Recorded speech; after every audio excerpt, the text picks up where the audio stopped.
स्वातंत्र्याची ध्वजा फडकते सूर्य तळपतो प्रगतीचा.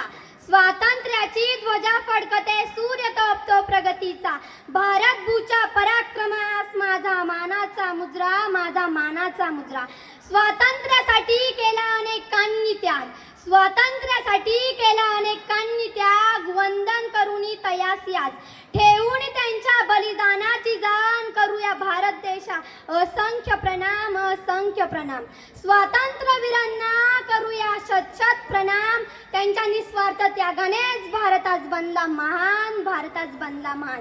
ज्यांच्या विचाराने अखंड महाराष्ट्र घडला त्या अवघ्या हिंदुस्थानाचे आराध्य दैवत छत्रपती शिवाजी महाराज. अवघ्या 32 वर्षाच्या वयामध्ये मृत्यूशी निद्रा छातीने झुंज देणारे छत्रपती संभाजी महाराज.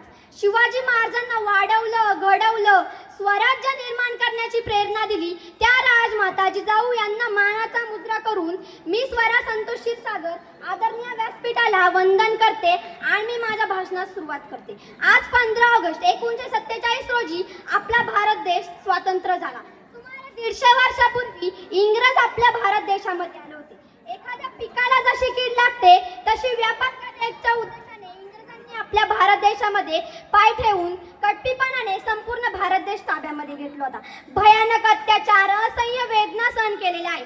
त्यामुळे आपल्या प्रत्येकासाठी स्वातंत्र्य दिन खूप अनमोल आहे. त्यामुळे मला म्हणायचं वाटते, उगवत्या सूर्याला नमस्कार करताना मावळत्या चंद्राला विसरू नका. अरे उगवत्या सूर्याला नमस्कार करताना मावळत्या चंद्राला विसरू नका.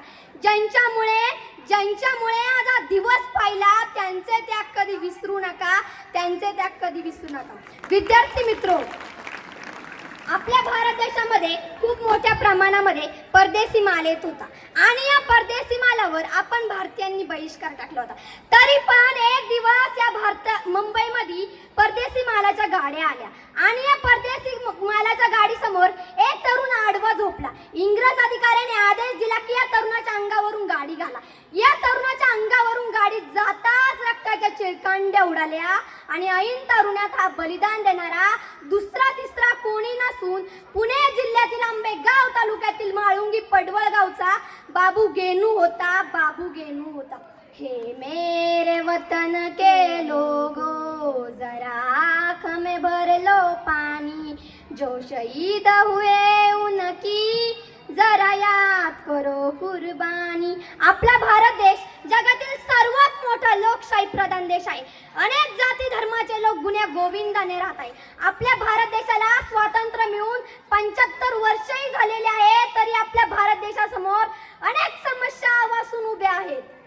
आपल्या भारत देशा शेजारच्या देशाने पोखरलेला दहशतवाद आपल्या देशावर इतका लादलेला आहे की आपला देश कधी सुखी होऊ शकत नाही.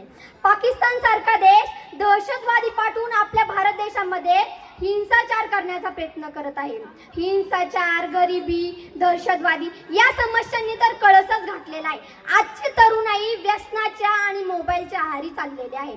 चीन सारख्या देशाने आपली जागा बळकावून आपल्यावर युद्ध लादण्याचा प्रयत्न करत आहे.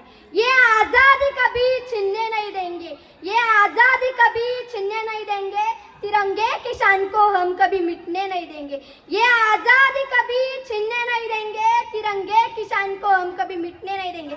कोई आँख उठा हिंदुस्तान की तरह, कोई आँख उठा हिंदुस्तान की तरह, उन आँखों को फिर दुनिया नहीं देखने देंगे, फिर दुनिया नहीं देखने देंगे.